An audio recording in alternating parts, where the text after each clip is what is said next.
Meet Sarah. She's 32, makes $95,000 a year, has decent credit, and just closed on her dream home. A 4-bedroom colonial in the suburbs. New kitchen. Hardwood floors. The whole thing. She's been telling everyone about it for 3 months. Her parents came to the housewarming. It felt like she'd finally made it. That was 8 months ago. Now, she's having what I'd call a financial panic attack. She just got her first property tax bill. Her water heater died. She got a quote for repairs, $6,200. And her homeowner's insurance went up again. She's eating into her emergency fund just to keep the lights on. Here's the uncomfortable truth nobody wants to tell you. Sarah didn't buy a home. She bought a financial trap. And if you're thinking about buying your forever home in 2026, you might be walking into the exact same one. Let's walk through Sarah's situation in detail because it's not just her.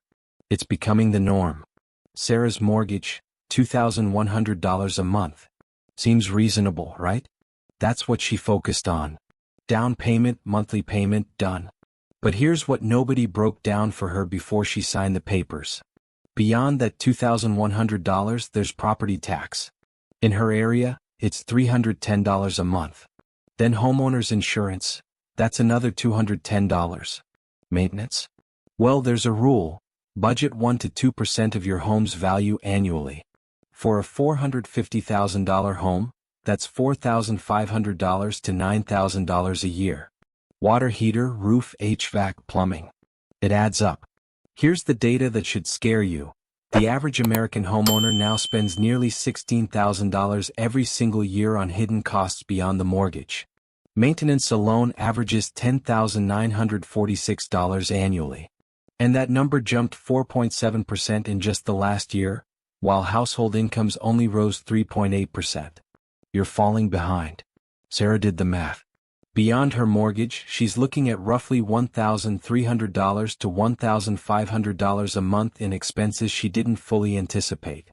That's another $15,600 to $18,000 per year.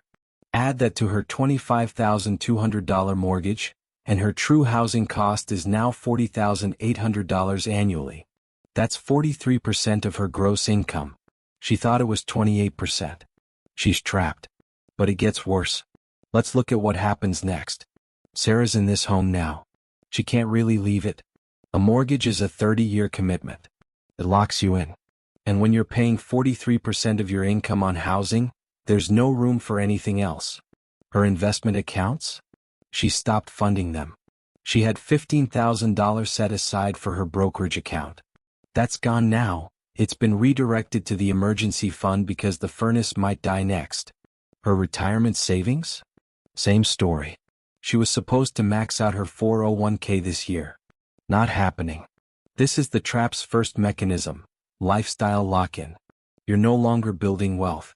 You're just servicing debt and property. Every dollar that could be compounded in the market is going to a contractor or an insurance premium. Then there's the psychological layer. Sarah now owns a home. It's her identity. She's a homeowner. That means she probably feels obligated to upgrade it. New furniture. Better landscaping. Renovations. According to recent data, home renovation spending is hitting record highs. Americans are projected to spend over $526 billion on remodeling in early 2026 alone. People are tapping their equity to make their forever home feel like home. But every dollar of equity they tap is a dollar borrowed at 6 to 7% interest. It's a slow financial bleed. The third part of the trap, lifestyle inflation. Before, Sarah's rent was $1,200. She moved into ownership and suddenly has $3,600 in housing expenses. But she didn't cut her life anywhere else. She's still spending $400 on coffee. Still going to restaurants. Still buying things. Now she's just doing it on a shrinking margin. No buffer. No safety net. Sarah started with a job. Now she has a financial hostage situation. She has to keep that job. She has to keep that income stable. What if she wanted to take a lower-paying job that made her happier? What if she wanted to start a business? What if the industry she works in collapses? She can't risk it. The house won't let her. Now here's the question everyone's asking. How did we get here? Why is homeownership so broken? The answer is a system-level trap. It starts with banks. They make more money when you borrow more. So they've trained an entire generation to believe that buying the biggest home you can qualify for is the goal. Not the biggest home you can afford. The qualification is what matters to them. Then there's the cultural narrative. The American dream. For decades, and I mean decades, we've been told that homeownership is the end goal. It's success. It's safe. It's the thing that proves you've made it. This narrative isn't accidental. It sells homes. It sells mortgages. It sells furniture, renovations, and everything else that comes with the territory. The data reflects this lie. 85% of Americans still consider homeownership essential to the American dream. But here's the shift. 46% of people now say they no longer view homeownership as the American dream at all, up from just 33% a year ago.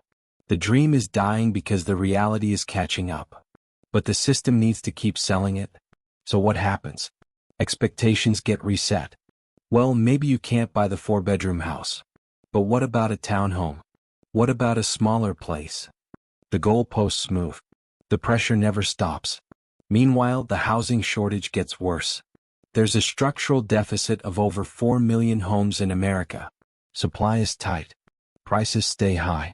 Inventory doesn't move because people with 3% mortgage rates from 2021 can't fathom selling and buying again at 6 to 7%. So the lock-in effect deepens. And new buyers are squeezed. According to data from late 2025, an American family now needs to make $110,000 a year just to own a typical home. That's 29% higher than what the median household actually makes. The system is rigged. Let me talk about the mindset traps because this is where most people get caught. First trap, status signaling. Owning a home signals that you've arrived, that you're stable, that you're an adult. And in 2026, that signal matters more than it should. Your parents own homes. Your peers are buying homes. There's social pressure, real or perceived, that you should too. But you're making a $1 trillion decision based on what your Facebook friends think. That's insane.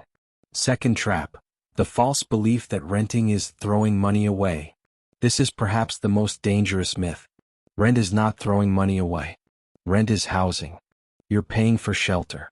But culturally, we've been programmed to believe that paying for shelter is a waste, while taking on a 30-year debt is building equity. Here's the reality. If you're struggling with hidden costs, if you're not investing, if you're stuck in a lifestyle lock, you're not building equity. You're building debt. Third trap, the assumption that homes always go up. This used to be true-ish. Over long periods, real estate appreciated in line with inflation. But appreciation was never guaranteed, and it's certainly not guaranteed now.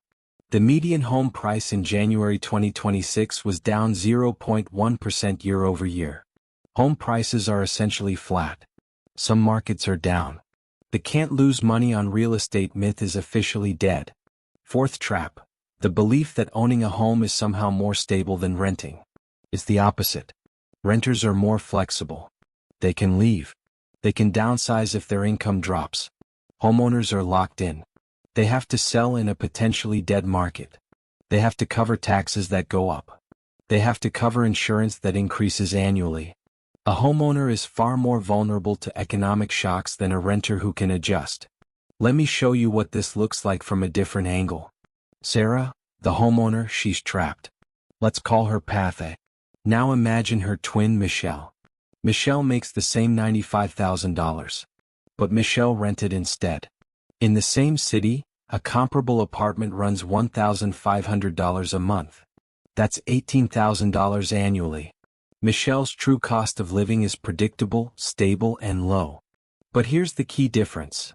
When Sarah put down $60,000 and committed to a $2,100 mortgage, Michelle did something else with that $60,000. She invested it. If she invested that $60,000 in a diversified portfolio, broad market index funds, and let it sit at historical S&P 500 returns of roughly 10% annually, that $60,000 becomes $155,000 over 10 years. Meanwhile, Sarah's home appreciated at inflation, roughly 2.5%. so her $450,000 home is worth $575,000. Sarah's up $125,000. Michelle's up $95,000 in pure equity. But wait, Sarah has to account for her costs. Maintenance, taxes, insurance, repairs. Over 10 years, she spent roughly $180,000 on those hidden costs. So her net gain is actually only $50,000 after accounting for expenses. Michelle, meanwhile, has $95,000 plus the fact that her rent remained relatively stable, so she has far more cash remaining monthly. Actually, let me recalculate here because this gets more interesting. Sarah's monthly costs are $3,600. Michelle's are $1,500. The difference is $2,100 per month, or $25,200 per year. Over 10 years, that's $252,000 that Sarah spent on excess housing costs. Now, if Michelle had taken that $2,100 difference and invested it every single month into the same index fund, at the same 10% returns, she would have accumulated an additional $420,000 by year 10. Meanwhile, Sarah's home is worth $575,000, but she spent $180,000 on maintenance and taxes. Her net equity is $395,000. Michelle's net wealth position, $95,000, down payment growth, plus $420,000, monthly investment growth, equals $515,000. Sarah's net wealth position, $125,000, home appreciation, minus $180,000, costs, equals minus $55,000. She's worse off and she's trapped in a house. This is opportunity cost in action. And this doesn't even account for the fact that Sarah's flexibility is gone. She can't leave. She can't take a risk. She can't pivot. Michelle can. The broader numbers here are damning. Research comparing stock market returns to homeownership returns shows that, on average, renting and investing in the stock market produces superior returns 60 to 70% of the time when you properly account for opportunity costs, maintenance, taxes, and transaction costs. Let me be specific. A $100,000 down payment, if invested in the stock market over 10 years, would generate 3 to 4 times the growth that the same $100,000 in home equity would. Stocks have higher volatility, sure, but the returns are significantly better. And here's the kicker. Most people don't account for this. They look at their home and see it as appreciating. They don't see the $15,000 to $21,000 they're spending annually on hidden costs. They don't see the opportunity cost of their down payment. They just see a number go up and feel good about it. But the math says they've been sold a story. The American financial system has been optimized to keep people in housing debt, not building wealth. So what should you actually do? First, if you're thinking about buying a home to build wealth, stop. Rent. Invest the difference. Seriously. The math is not in favor of homeownership as an investment. It's just not. Second, if you're going to buy a home, buy because you want to live there. Buy because you love the community. Buy because you plan to stay for 15 plus years and the emotional and lifestyle benefits justify the financial cost. Don't buy because you think it's the responsible adult thing to do. That's the culture talking, not your bank account. Third, if you do buy a home you can afford without stretching. Not the maximum you can qualify for. The maximum you can comfortably afford. This means a mortgage that's 25% of your income, not 43%. This means you still have room to invest. You still have flexibility. You still have a life outside of servicing debt. Fourth, understand the true cost before you sign. Get the number, the real number, for taxes, insurance, maintenance, and emergencies. Add 30% to every estimate because contractors always cost more. Then honestly ask yourself, can I do this and still invest? Can I do this and still have margin? Fifth, consider renting in 2026. The market is weird. Prices are flat or changing in many areas. Mortgage rates are sticky around 6%. Rent, meanwhile, is rising only 2 to 3% annually. In many markets, renting is actually the best financial move right now. Wait. Let the market reset. Then buy from a position of strength, not desperation. Here's the uncomfortable truth. The forever home, is a trap because it's designed to keep you in one place, financially exhausted for decades. It's not a trap because homes are bad. It's a trap because we've been sold a dream that's completely disconnected from financial reality. The average first-time homebuyer in 2026 is now 40 years old. Think about that. It used to be 30.